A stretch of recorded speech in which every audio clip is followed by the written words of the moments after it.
Today we are talking about 170mm K18 cannon, which was a heavy artillery piece used by Nazi Germany in World War II.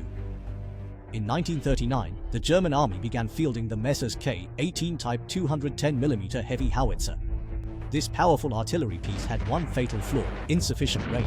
At merely 14.5 kilometers, it was even shorter than the Soviet Army's 76.2mm field gun. This meant it was vulnerable to being suppressed or destroyed by enemy counter-battery fire. To solve this problem, the German army needed a heavy artillery piece with a longer range but no less power.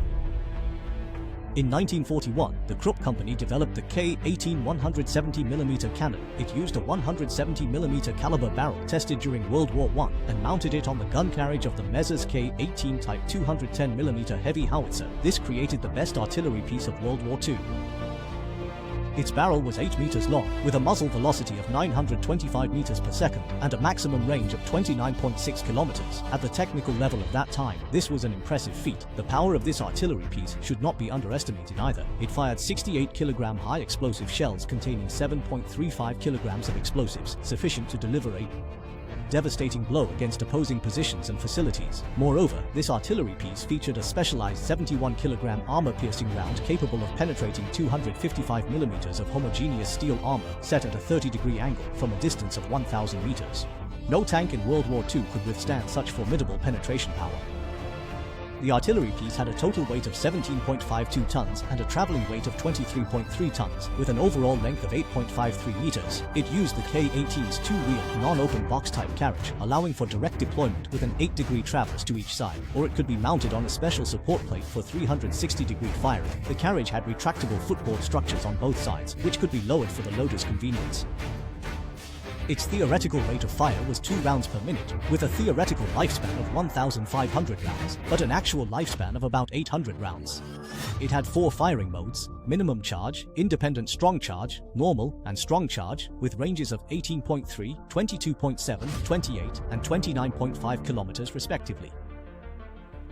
However, in actual combat, the strong charge mode was not used frequently because the 925 meter per second muzzle velocity caused too much barrel wear, and the rate of fire couldn't reach 2 rounds per minute. For long-distance maneuver, the K18 cannon required the separation of gun carriage and barrel, towed by 2 SDKFZ-8 half-track transport vehicles.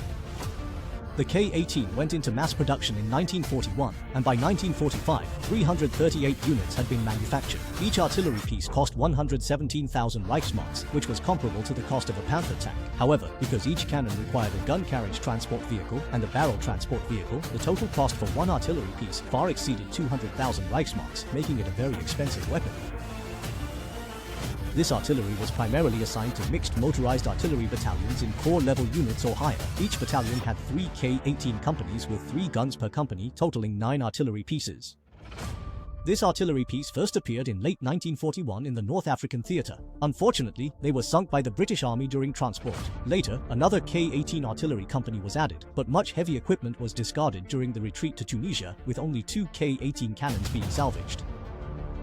This artillery piece then appeared on both the eastern and western fronts, primarily for long-range shelling and counter-battery operations, and was also used defensively against enemy tanks. The K18's range advantage allowed it to shell not only Allied front lines but also rear assembly areas, warehouses, and other strategic points. However, as the war progressed, poor German logistical supply severely hampered the K18's effectiveness. During the Bagration Offensive in the summer of 1944, the K18 artillery groups saw their last large-scale operations, causing significant trouble for the Soviet army. But the outcome of the battle was that half of the artillery pieces were destroyed or had to be abandoned.